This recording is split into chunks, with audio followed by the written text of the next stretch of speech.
Excalibur.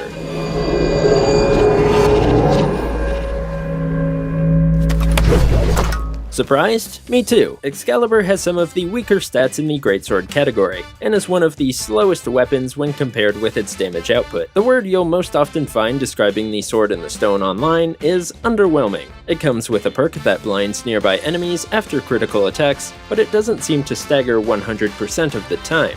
You'll find even with a crit-based build that your foes can keep toe-to-toe with your Viking, and you're better off switching to something more lethal. It's not a bad pick for a weapon, but lacks the punch you'd expect from a piece of Eden. The big up here is that Excalibur can be acquired pretty early on in game, as long as you can kill 3 strong enemies. Have fun.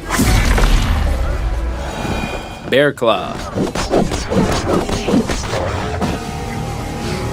Our first and only bearded axe, its brothers and sisters are all solid choices for an all-arounder weapon, but this one sticks out for its unique visual flair and pitiful damage. Its special ability involves eating rations to temporarily increase your attack, which sounds ideal until you put it into practice. To get the full benefit of this ability, Eivor has to enter battle, take damage, retreat from combat to eat, then re-enter battle and be met with a boosted base damage of 46. When in comparison, your starting axe deals 60 out of the box. Despite its name, it is categorized as a raven weapon instead of taking from the bear tree. Plus, in its current state, the Bearclaw can only be purchased with real bucks. Or you could just not, as we promise you won't be missing anything. Vordr's Bite. Never seen anything like it.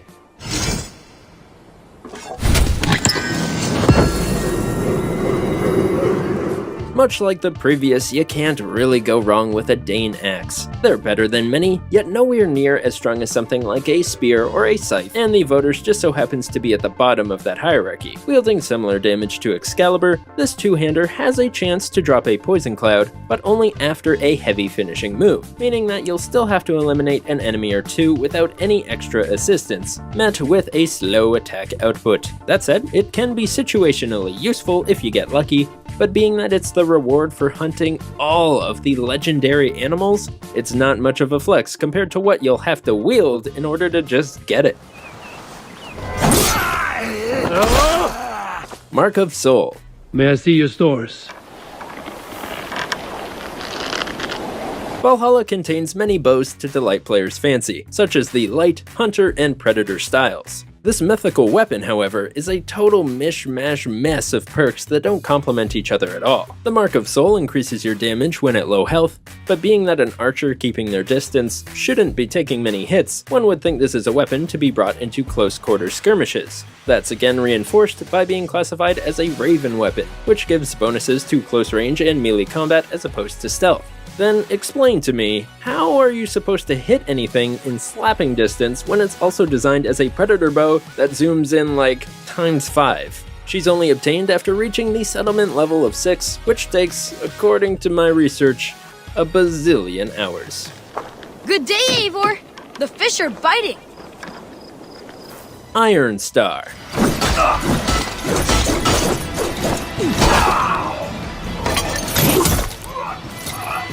Ah, my choice of weapon for many in-game hours. The Iron Star will be your first taste in the flail department, a weapon type that is highly unique from your standard sword or axe. That said, the Iron Star isn't too much to write home about. Its long animations for even a light attack can lock you into a state, making you an easy target. While there are plenty of amazing flails to unlock, this one will only increase your attack for 3 seconds after landing a heavy finisher, meaning once again, you'll be on your own to take out a baddie before any bonuses kick in. If you want to give your enemies a fair fight, or want to run through boxes while swinging this thing around like a helicopter blade, that is an option. Doppelhandler.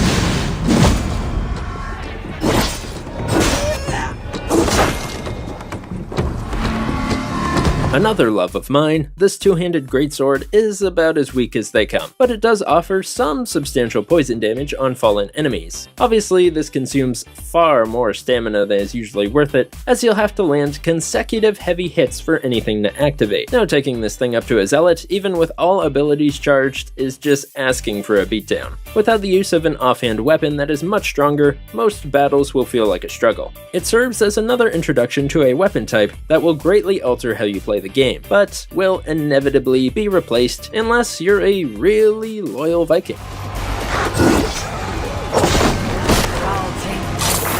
Zweipel.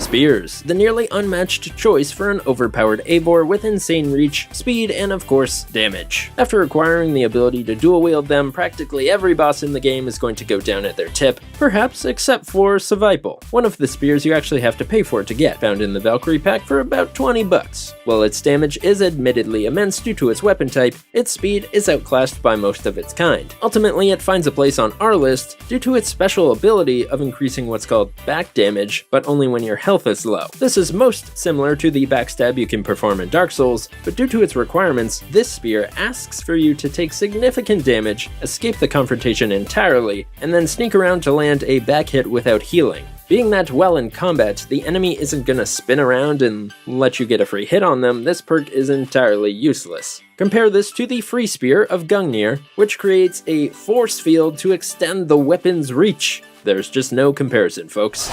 Raise a glass in Odin's hall. Kraken Shield.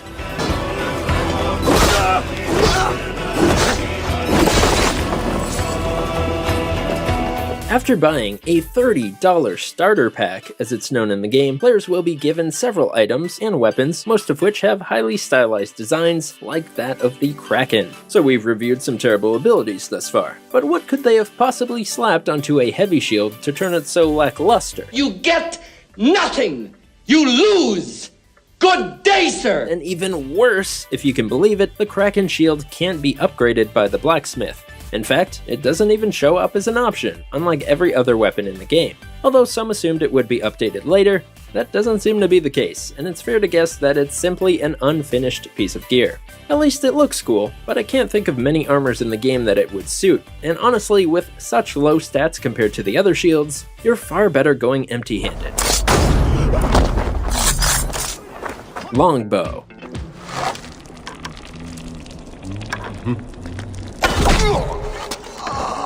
The Predator-style bows draw the short straw once again with the mundanely titled Longbow. It's found in a cave, lying in wait until you want to get it, and while its damage is mostly decent, its speed is quite lacking. The special ability perk that comes baked in is to unleash a smoke bomb after a close-range shot.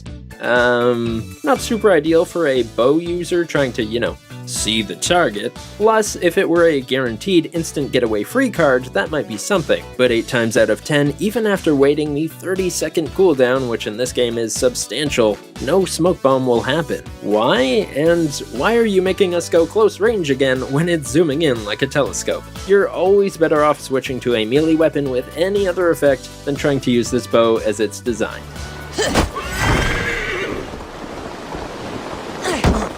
Doppelhandler's Revenge. What do you do here?